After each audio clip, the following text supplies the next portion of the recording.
feel a little weird. Thank you. I know. So we have to get from there. Thank you, everyone, for coming, and thank you to our panelists for joining us today. We have a very important session right now as we round out the second day of the 2013 Global Conference. I hope everyone's been having an amazing time. Certainly from the buzz in the hallways and the content coming from the panels, we're really thrilled that things have been going well and that you're all enjoying it. This panel is really at the heart of the Milken Institute and our mission around access to capital and job creation. But this session goes much beyond just talking about a mission or being a think tank, but it really speaks to activities that we've been doing over the last year around an initiative called the Access to Global Capital Initiative that you'll hear about in just a few minutes from Seth. But really the idea is to be bringing together multinational companies and investors and leaders from different governments to talk about how do we really get a critical mass of capital going into emerging and developing markets. And so our panel today, we have a great representation of private equity, we have a multinational, we have a development finance institution, we have a government representative, and so we're up for a very, very good discussion. So we're going to start off. I'm going to briefly introduce each panelist. You have their full bios in your programs, and then give them a question that kind of sets the stage, a little bit of their perspective, and then after we follow sort of that round of questions, then we'll go into a little bit more discussion amongst the group. So to start off, if I can have slide 5.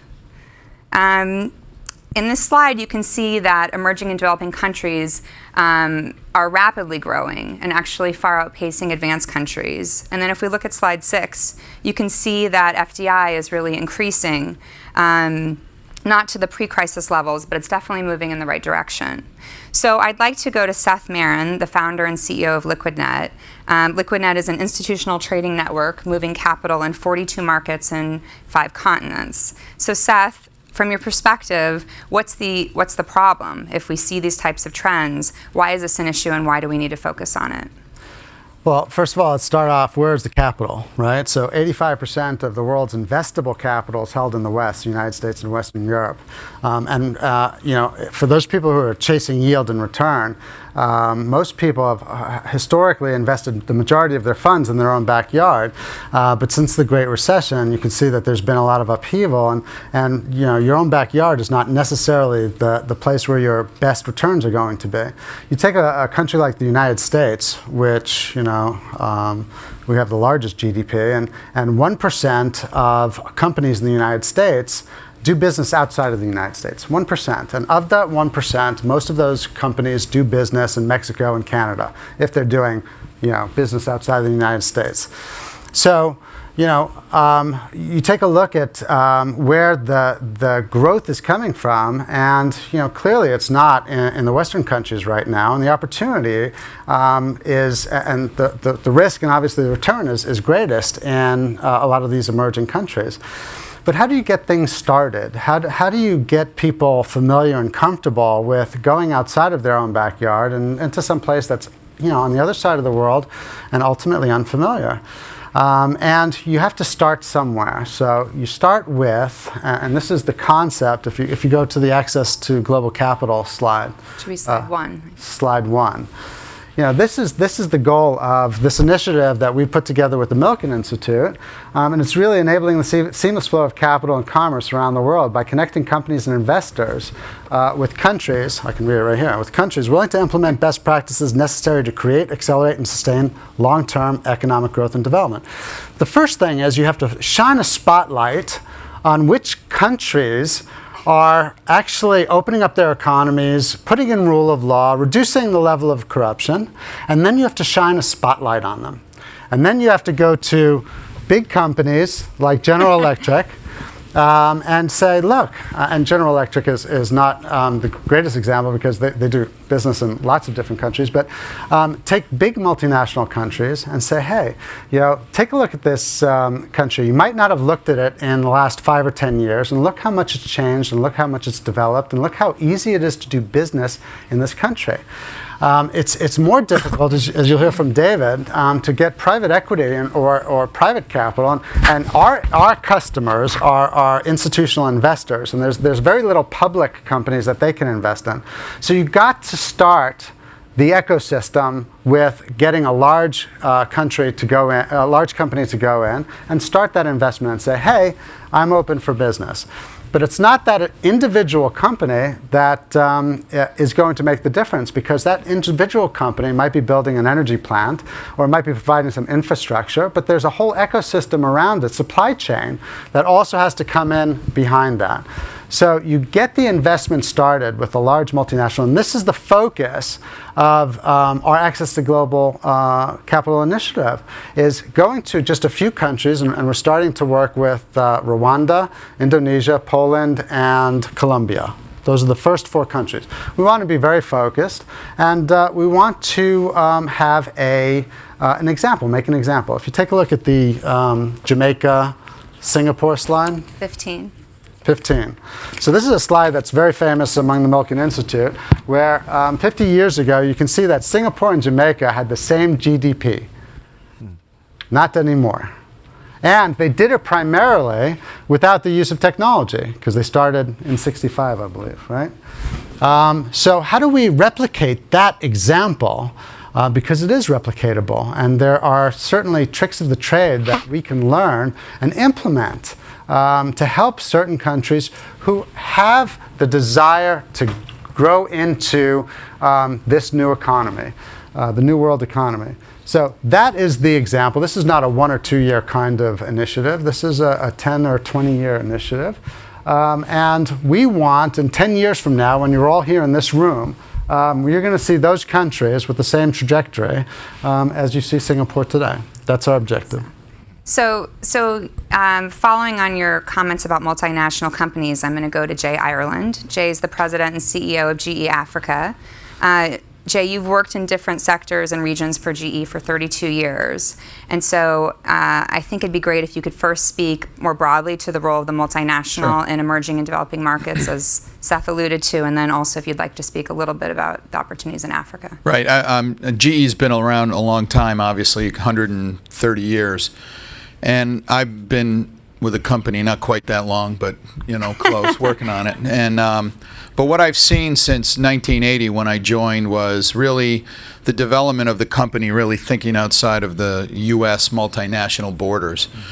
Early in the 80s, we were pushing into the Far East, Japan, as well as into Europe, a further push into Europe. And then really in the 90s, there was a real focus on China and Far East. And the Far East, Indonesia was a country. We put a high-level executive located in China to really push the organization into those countries. Subsequent to that, the last 20 years, we've really been growing. And we now have about 60% of our revenues outside the United States. And 2.5 years ago, our CEO and board decided to put another big push and putting high-level people in some of the developing markets to really push the businesses. Because the hard part, as Seth said, is get even a company like ours, it's hard to get the mindset shifted to the developing markets and how you operate, what the risks are, how you deal with the operations in those countries. And so we've done that in the last 2 years. We've got people, myself, 10 others in ASEAN, China, India, South America, et cetera. And it's a real focus on bringing not just what we do, but also what this panel is about, which is bringing the capital around it to really invest in. We're an infrastructure company, invest in the infrastructure that's needed, and that's really the key. And I think it's a view of risk, what the risk perceptions are, and how that works. And if you want to, Seth mentioned it in looking in your backyard. In Africa, just to use an example, we lease planes to Kenya Airways, Ethiopian Airlines, et cetera. And you're always battling the aspect of, do we have too much exposure, et cetera, what the companies are like. And meanwhile, how many companies go in and finance and work with American Airlines, which went bankrupt, or United, but we feel comfortable about that because we're in America and they're in our backyard. So you've really got to balance where the risk is and where the returns are and how you work through that. So on a multinational basis, it's part of developing products in those countries for those countries as well, because you can't dumb down a CT scan to make it work in Africa where there's intermittent power and things like that. You have to develop upwards, if you will. So we're really looking at that and really focusing around that a lot. Okay, great. So Ambassador Jalal, we're honored to have you with us. Ambassador Jalal from Indonesia has been working with us for the last year on this initiative. So for anyone in our audience who isn't as familiar with Indonesia, why don't you briefly tell us what's happened over the last 10 years to continue to attract foreign investment? If you put up slide 16 and then follow it with 17, you can see the stability that you've had in Indonesia, and also the extreme growth with 600% increase. So if you can talk a little bit and then about some of the opportunities that are being created by the shifting demographics. Well, first I want to say thank you to one of your high-profile guests last night, Carlos Slim, who when asked by Larry King, where's the best place to invest in emerging market, he said Indonesia and Latin America. So I can't upstage that, obviously. I'm an optimist, but even I am surprised by the degree by which Indonesia has been transformed. We were minus 13%. Our economy contracted during the financial crisis, and now we have the second highest growth in Asia after China. We have the largest middle class in Southeast Asia. We have the lowest debt to GDP ratio among the G20 countries at about 23%. So things are looking good for us, although we don't take it for granted. But foreign investment has been a key part of that. I admit there were times in the previous decades where there was some resistance or suspicions towards foreign companies. And you see this in some other developing countries. But now that mood has changed.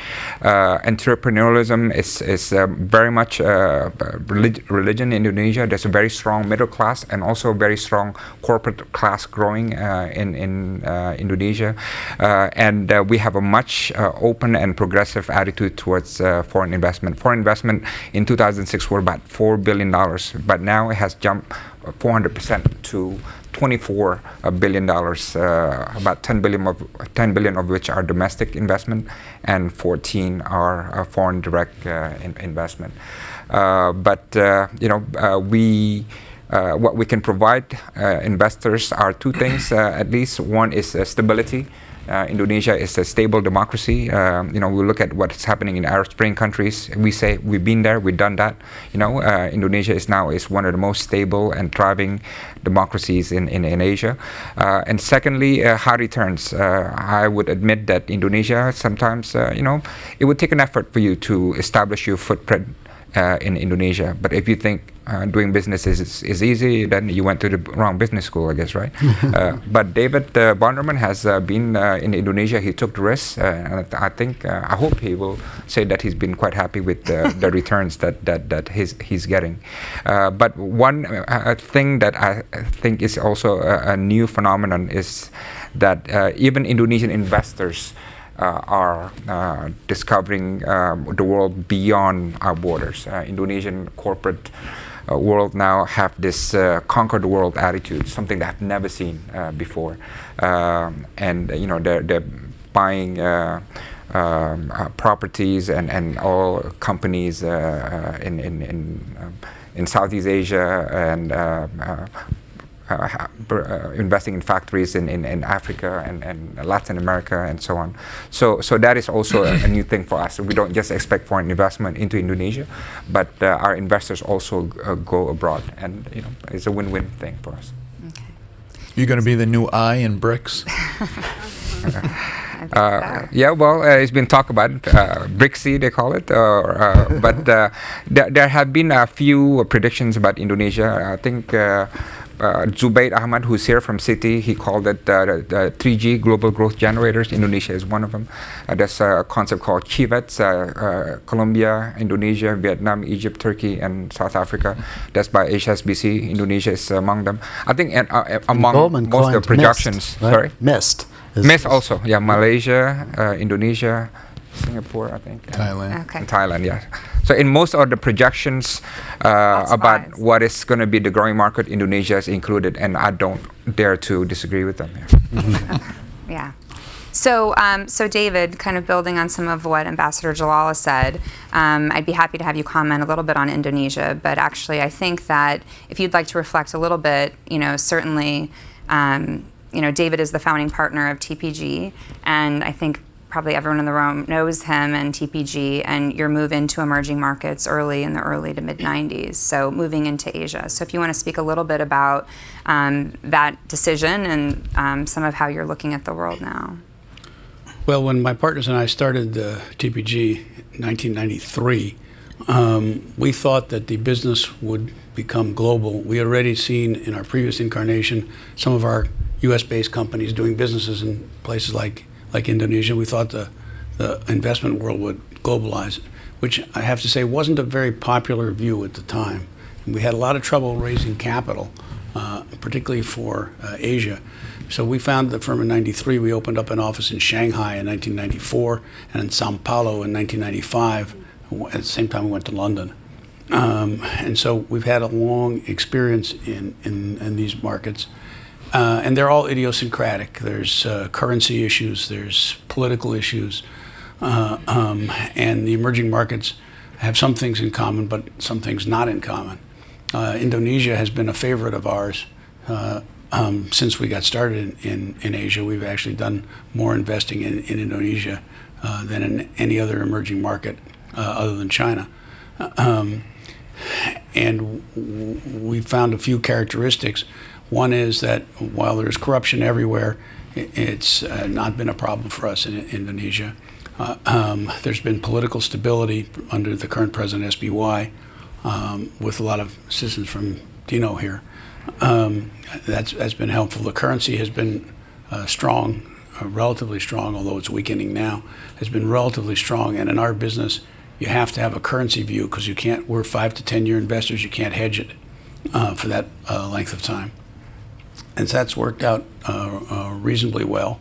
I would say that the most interesting countries are ones that have some kind of stability and are not xenophobic. So you have countries like Indonesia on the one hand, which has encouraged foreign investment, and India on the other hand, which has more than its share of insanities and has gone through quite xenophobic stages in places like Japan, which are xenophobic in lots of different ways. In addition, in places like Indonesia, the elite all speak English, which for those of us who don't speak Bahasa is a help.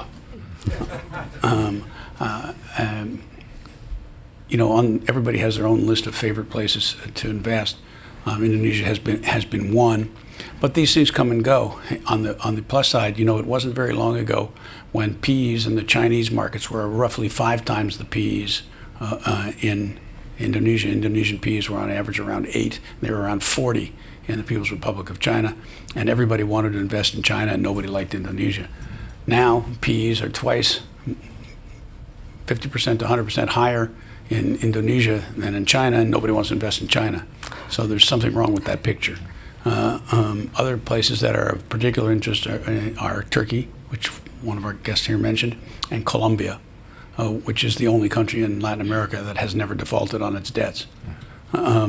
You have to take those things into account, plus the size of the markets, plus the economic policies of the government. And if you're lucky, it'll all work out. I would make just one other comment, Mindy, which is you showed some slides showing how the GDP growth took place, and you used the Singapore and Jamaica. The same truth is true. Ghana and South Korea had the same GDP when Ghana became independent in 1960. And Ghana's GDP is is up about 75% over those 45 years or however many years it's been, where we all know where South Korea is. So there's lots of cultural and other things you have to take account of, and you sort of pay your money, take your choice. Okay. So, Bill, you've been patient. So we have Bill Pierce with us, the acting head of investment funds for OPIC. You're also an investor with about $16 billion in assets that you put into different markets, and the sole representative of a development finance institution on this panel. So I think it would be good for our audience if you could maybe demystify OPIC a little bit and talk a little bit about some of your priorities right now, geographically or by sector. Thank you, Mindy. Yes, to demystify OPIC, well, I guess I was going to come to this later, but our main, one thing about OPIC that maybe others do not know, which stands for the Overseas Private Investment Corporation, is we're a small, lean and mean organization, independent government corporation that has board members of both the private sector and from the government. But we are actually independent, meaning that we are self-sustaining. That is, we actually provide money back to the Treasury. So we make some money. And sometimes we get confused with USAID or MCC or others, particularly on the Hill. But we are one of the small organizations who are there to catalyze investment in the private sector in the emerging markets. So accessing capital to emerging markets, which is the subject today, I mean, that is our raison d'etre. That is what we do. We are open in 160 countries around the world. I think, like many said, of the $60.5 billion we have committed out there, it's about in a little over 100 countries. And we would do this with one office with about 200 people, which I wish was a little bigger, but sequestration has sort of kept our numbers down for the moment. And we split between primarily do a lot of project finance, both on the large ticket infrastructure deals, where we can do up to $250 million of debt, to smaller SME finance deals, where we can probably go down to $1 million or so. And I would say the $16 billion, about 10 to 10.5 is in the investment finance. We also do political risk insurance against currency and against terrorism, political takeover, currency and convertibility. And then there's investment funds, where I work and which I know best, which is basically providing capital as a LP of sorts to private equity or private debt funds in emerging markets. We've been around since, I guess, 1971. Private equity, I would say, is in the late 80s, early 90s. I think we're probably one of the first ones in emerging markets on the private equity side, which has flourished quite a bit. We have right now, we do around the world. Another part of OPIC that is important to know is not only are we self-sustaining, but we are also, developmental as a DFI. So we have to help improve the lives of people around the world, and eradicate poverty, increase revenues, tax revenues, jobs, etc. That is also what we do, as well as trying to be self-sustaining. And we also instrument of U.S. foreign policy, which can change with administrations. So, however, it's been rather consistent across administrations in the last, since I've been there for 7 years now, 7.5 years. I think regionally, we're focusing on obviously some of the frontier markets, which would be sub-Saharan Africa, as well as Southeast Asia. And other areas, sectors where we're very keen on is SME financing. SMEs around the world, which are in the private equity, are a lot of the bread and butter of private equity funds out in emerging markets, particularly in the smaller countries, smaller regions. And we're also focused on, promoting renewable energy and renewable resources in these countries, which would be not just in finance and also in private equity, which is also a goal for a lot of the DFIs around the world. So that, in a nutshell, is what OPIC is, and happy to answer, happy to go from there.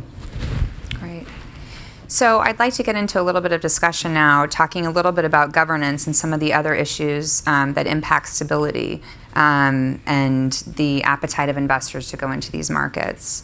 So Jay, maybe I'll go to you first. I know that in some of our conversations, I actually thought it was a great quote that no one wants to invest past the next election cycle in Africa, and that's part of the issue that you've seen. Mm-hmm. So I don't know if you'd like to speak to that and some of how you see this Yeah, I think when you're trying to finance projects, large power projects, rail projects, hospitals, it's obviously a combination of equity and debt. But typically, the debt wants to be, I'll call it short term, which is 5 years when you're talking about very long-lived assets.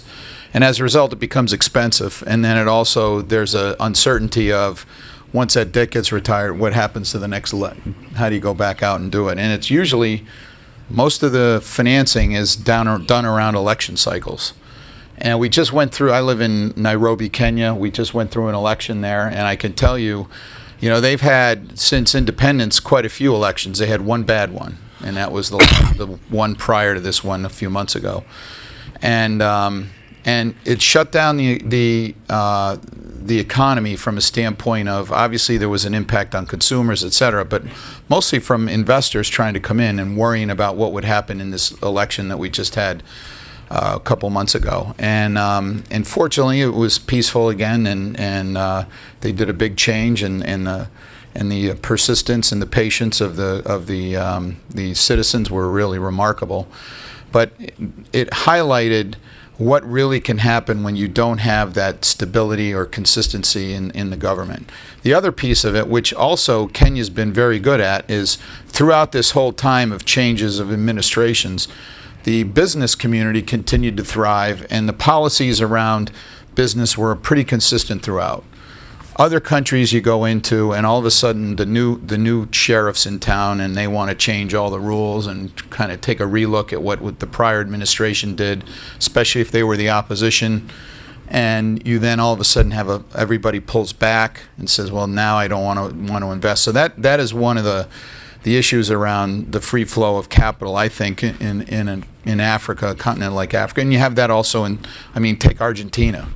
You have that in South America and Latin America as well, and all of a sudden there's very, areas that become really tricky from a standpoint of understanding that consistency. So it's, people talk about the rule of law, which is one piece of it with the judiciary, but it's also how the governments are going to interact with businesses. Are they business friendly, et cetera? And I think that's something that also should be looked at.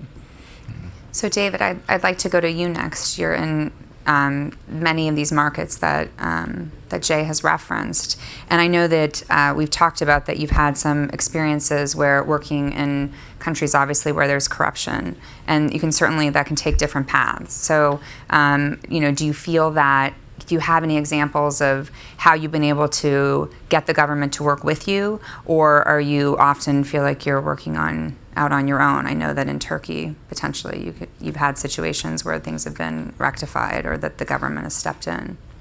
Well, your relations with the government as a foreigner in whatever country it is are always important.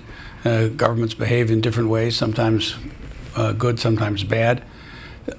People talk about the rule of law and use of the courts, but if you take a look at India, which has a British-inspired court system, it's impossible to deal with.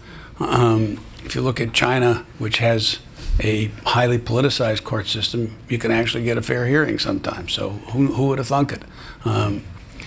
You just have to be cautious. The way most investors of our sort deal with these is by contract, which is you have an enforceable contract that's based in London arbitration or something, Hong Kong arbitration, something like that. And as for corruption itself, the Americans have a sort of peculiar protection because of the Foreign Corrupt Practices Act. And people understand that Americans can't pay bribes, even if they want to.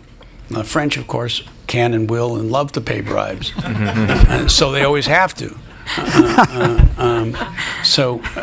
We have some degree of protection, but there are places that, and some of them are unexpected.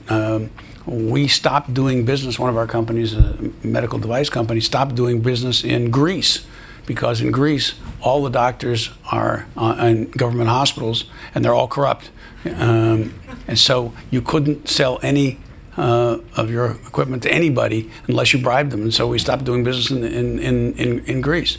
There are some countries, particularly in Africa, where you simply can't deal with the government. Or in our case, you don't want to bother. Nigeria is a good example of what is a fast-growing large economy, about to have a civil war, and with governments which have been among the most corrupt on earth. It's just not life isn't long enough to deal with these people. There are other people life is long enough to deal with. You are some of them.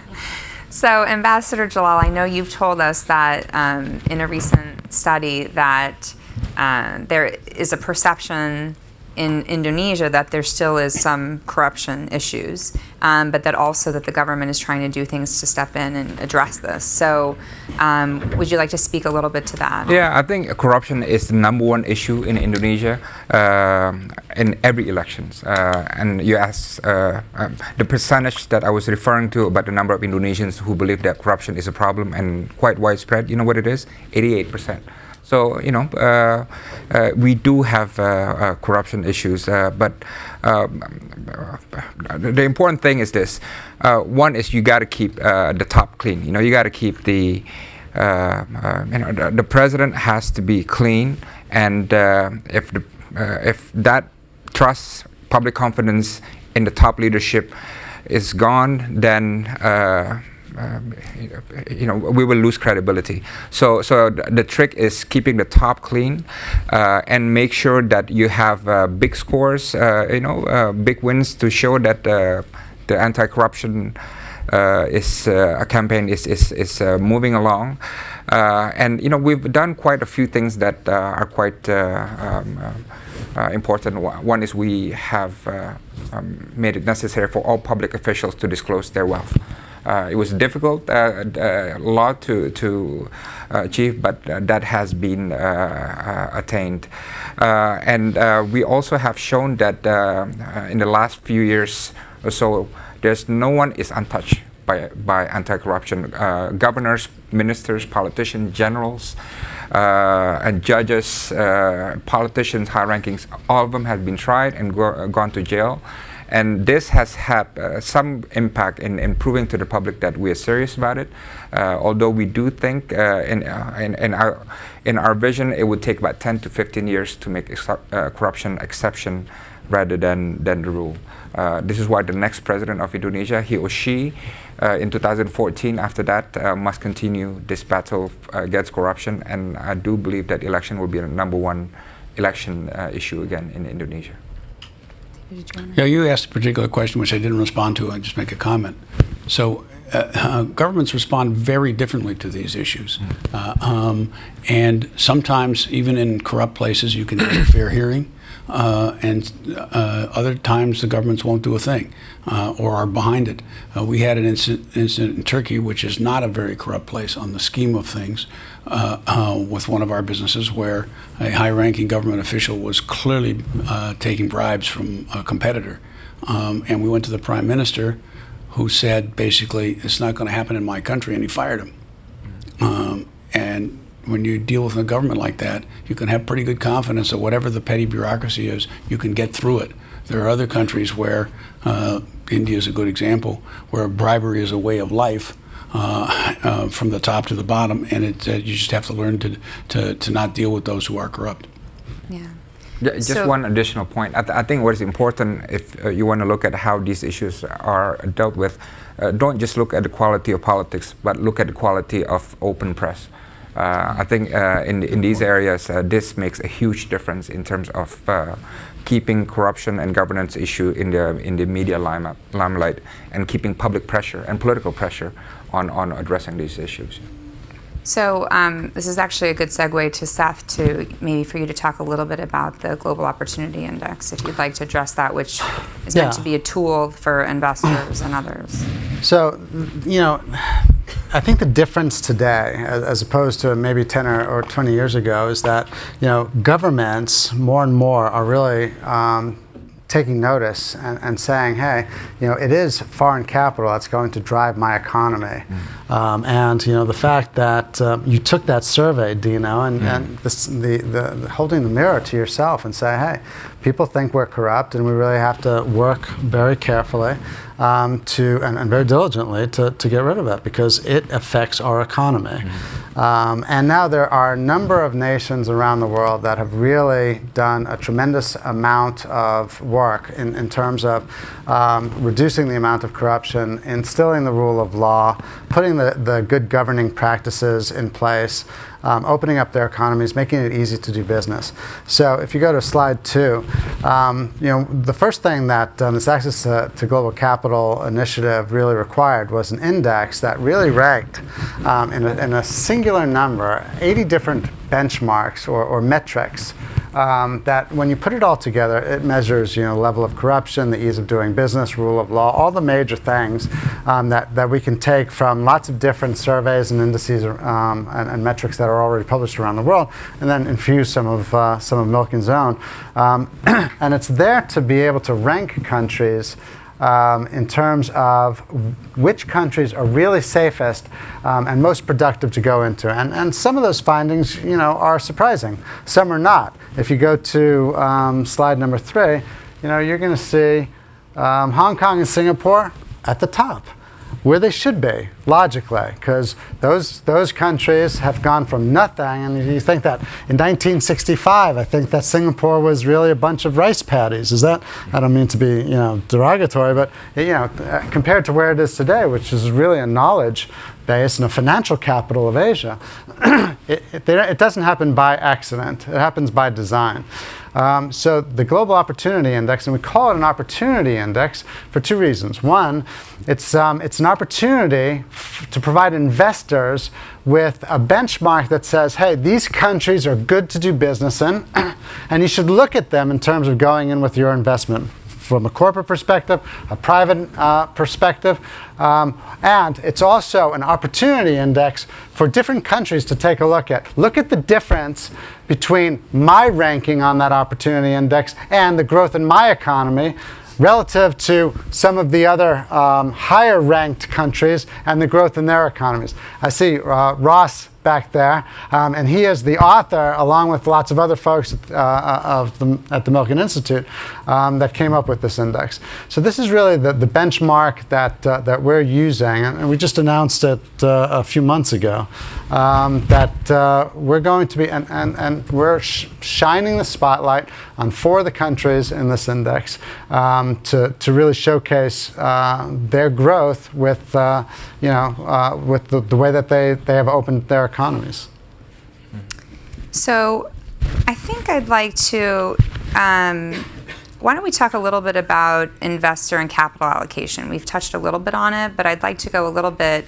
Bill, maybe you want to talk about what percentage of investments are in middle income countries versus frontier markets, and then what's the difference between capital allocation and time spent, and then over time, if and how you see that shifting, maybe in the next 5 years. Sure. And as a DFI, we don't mirror the private sector. If you're a regular private sector LP putting investments in funds, it would be different allocation than we do. But as since our whole universe is the developing markets and not developed markets, we have a tendency to go, as they say, where no man or woman has gone before, because that is what we have to do. And also with us, in the U.S. bilateral agency, also depends upon where the times have changed in different countries. As an example, in the mid-90s, we had a large allocation, I don't know the percentages, but we had a large allocation into Eastern Europe and the former Soviet Union for obvious reasons. The wall has fallen, people wanted democracy, and they loved capitalism, and so for the private sector, the growth rates are fantastic. So at that time, through probably the early 2000s, we were had a large percentage in those countries. Over time, that has changed with Asia rising and putting more capital in that part of the world. And as private equity funds do, they have a 10-year life or so, and so over time, they increase and they bleed off, and you've got to start reallocating again. So every year we do, every 2 or 3 years, we do an asset allocation process to sort of see what the market is telling us, as well as what foreign policy is dictating and asking us to do. So right now, we probably, in terms of our exposure, we don't do so much in mid-income versus frontier markets. Though we probably could take that cut. But look at by geographies, and I would say, we are about 30% of our commitments, I'm speaking on the investment fund side primarily, is in Africa.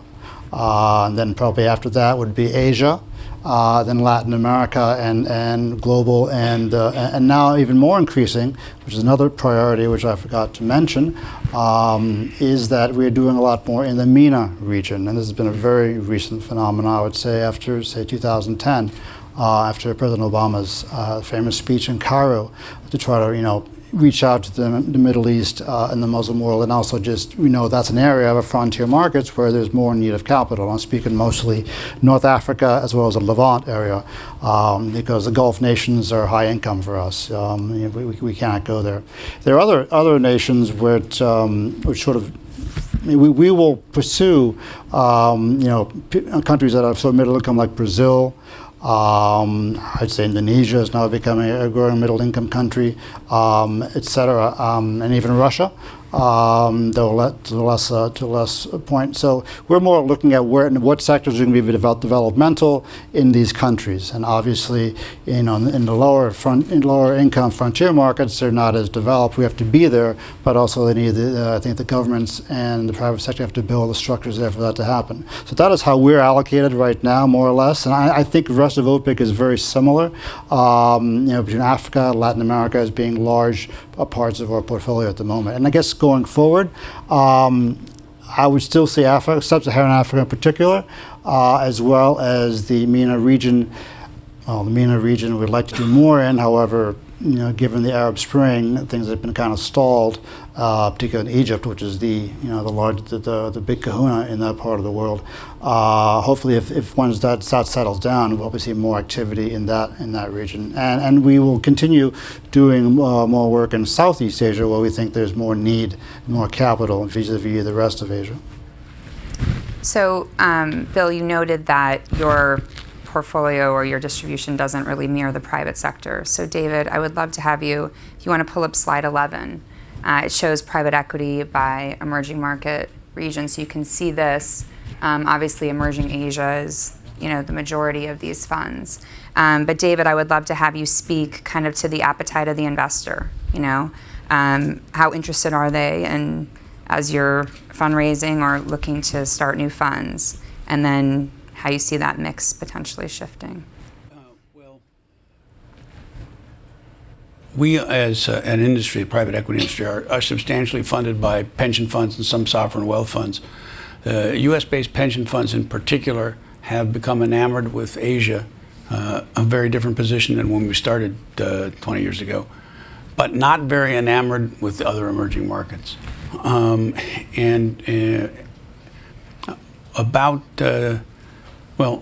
Earlier this year we began to raise another emerging markets fund, which is really an Asia fund. And we talked to our LPs, which have most of the big institutions, about whether they were interested in expanding from an Asia-centric fund to a just emerging market-centric fund. And it was a fairly resounding no. Lots of people, when we started, had no allocation for Asia at all, and you had to talk them into Asia. Latin America, I think, comes next. People are not particularly interested in Central and Eastern Europe for a variety of reasons, a combination of contamination from the rest of Europe, markets that are basically small other than Poland, and of course Russia, if you count it as Eastern Europe, worries about the politics of Russia. Middle Eastern area, as Bill pointed out, has become a little more interesting in recent years, but basically the only thing the Middle East has been good for in the deal business, with some exceptions, but primarily it's been good as a source of capital from the Gulf. And sub-Saharan Africa hasn't been on anybody's radar screen until the last 3 or 4 years. And the problem in Africa is, of course, there's problems of corruption and all the usual things. But the real problem with Africa is that the markets are small. And if you look at the continent, the only 2 countries that really have markets of any size are Nigeria, which has a whole set of problems, and South Africa, which has its own set of problems. What is attractive about Africa is that it's starting from a very low base. But just go back to one of your slides, the slide you put up showing opportunity index. You notice those 10 countries listed. They were all either in Europe or Asia. They were all homogenous countries with populations that are not very diverse, and they're all they're relatively small. And I guess you throw Canada in there as a freebie with Australia. Actually, if you go to slide 4, it shows you the countries that are moving the most and improving, which is interesting. Yes, but a lot of these countries are moving the most and improving the most because they are the worst. And you have no argument. I mean, happiness is a low base. Right. The low base concept. Right. Yeah. Improving is still good.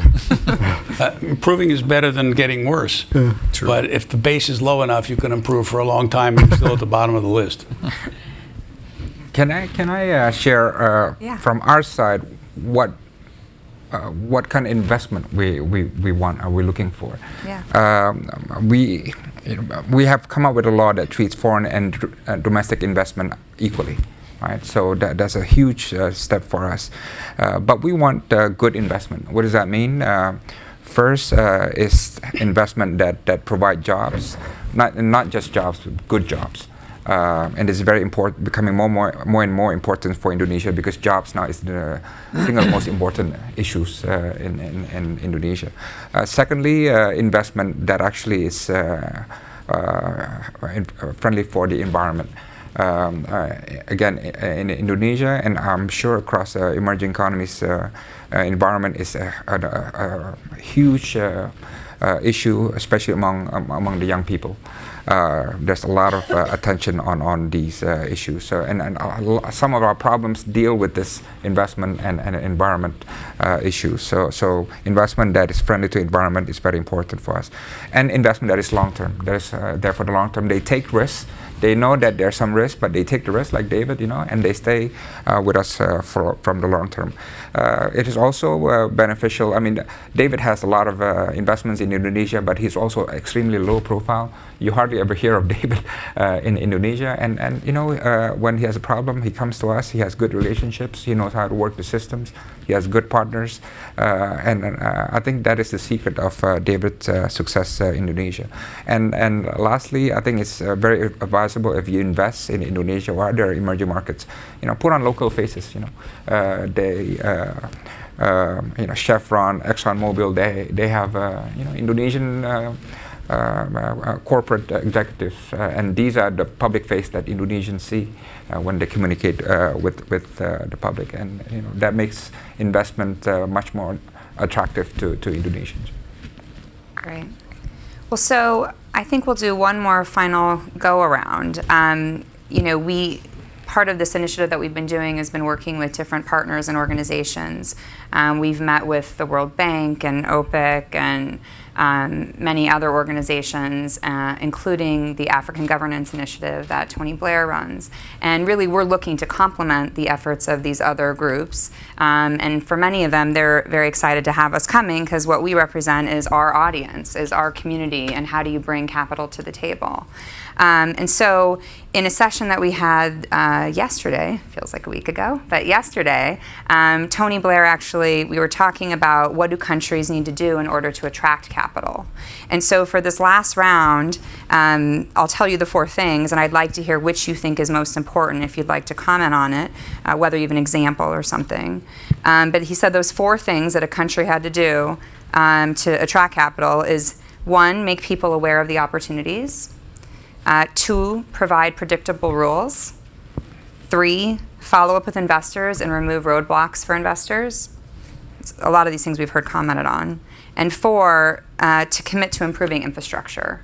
And so I don't think we would argue that any of these are not important, but I think as a takeaway, as we think about that, I think it'd be good to go around. So Bill, I don't know if you want to start us off. Sure, I was in that session, and I think rule of law, which your index shows is a big concern in many of the emerging markets, is very important. I think, though, the way he said it, the follow-up, suivi, he said in French, I believe, to me that is I thought very key, having worked in these markets. I actually worked in direct investments in emerging markets before I worked at OPIC, and I had found that even as minority investors, it was difficult, but you really had to follow up with the investee companies under their rules to get things done. And being in Washington or Singapore, doing investments in India or Korea, it's difficult. You're not there on the ground, and particularly when it's the language barriers sometimes. So I thought follow-up to me was a very important item, and I think the one thing I learned from that session, as well as other sessions lately in the past couple of days, is that I heard mentioned also today by a couple of panels, is sort of the education of the employable workforce. I mean, I think if you have, and this is what I've noticed before and I see now, is things have moved, in terms of having more educated people, particularly in the middle management, who can then follow up and make these things happen. And I think many of these countries need more of that. I mean, you have the guys on top who always, go to the good schools in the U.S. and UK, but it's always the guys in the middle. They didn't have the best expertise. I think things have changed in the last 10 years since I've been working in the business, and I thought follow-up to me, particularly at the worker level in these companies, in these countries, is going to help a lot in terms of productivity and in terms of growth. Okay. So what we've heard, having spoken to a lot of these corporations, it's all important, but I think the thing that runs through it all is stability and predictability, right? So it is knowing that whoever comes next in the administration or the government, the same rules will apply, or the same taxation, or the same rule of law. So when those things change on a company, it freaks them out, and that scares them away. So I would probably put those at the top of the list. Jay? This may sound a little self-serving, but I think infrastructure is a key. And the reason is you have a tremendous demographic across all the developing countries of youth coming up, et cetera. And if we don't provide long-term employment gains for these people, it turns against you, as we saw in the Arab Spring. So we need to really make sure that you cannot. Africa has got the almost 25% lower wages than China, but when you add in all of the inefficiencies in Africa, it's more expensive to do business there than China. So those are the kind of things that you got to have consistent electricity. You got to have a logistical capability to get your products to the market or get goods in that you're importing. You've got to have the capability of having employees that don't get sick, that have clean water, good health care, all that stuff.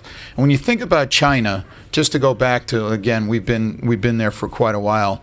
In the early 90s, we did a plant investment when I was in our plastics business in Nansha, China, which was up the river from Hong Kong. And we put it on the island because we could ship stuff in and out by the river. And that because the roads were awful. You couldn't do anything around southern Guangzhou to Hong Kong. It was just terrible. Then they did a 5-year plan where all the focus was on infrastructure. Fix the highways, fix the airports, and you've seen what's happened.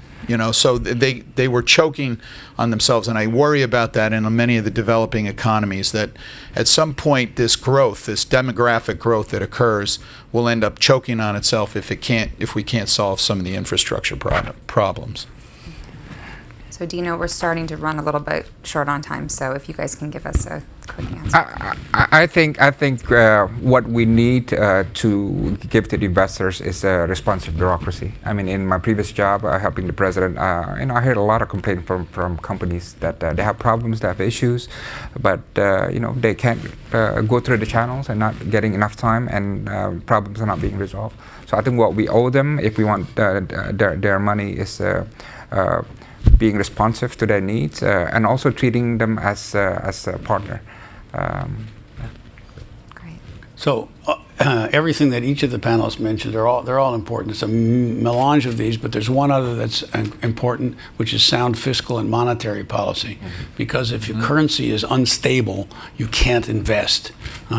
Nobody worries about the currency in China. The renminbi, if anything, tends to appreciate against the dollar. Everybody worries about the currency in kwacha, or whatever they are in Zimbabwe, where they used to have inflation 3,000% a month or something until they abolished their own currency and went with the U.S. dollar. I have somebody sent me $100 trillion note, literally printed by the Bank of Zimbabwe. $100 trillion. It was worth $3 when issued and nothing the next day. Right? So if the currency is bad, you can't invest, and that's not on Tony Blair's list. Right. And we can ask why. All right. Well, on that note, I think we're going to wrap up. I want to thank all of you. I think this was a great discussion, and I would say I think that it actually, each of these discussions helps us to advance this initiative and these conversations. And there's many of you in the room who we're currently working with on this initiative from the different sectors, and we would welcome to work with you more. We're talking to a lot of multinationals now, and obviously to private equity and different types of investors, a lot of LPs that are within our community, about how do we continue to look at this topic and move capital into these emerging and developing economies. So thank you. Enjoy the rest of the conference.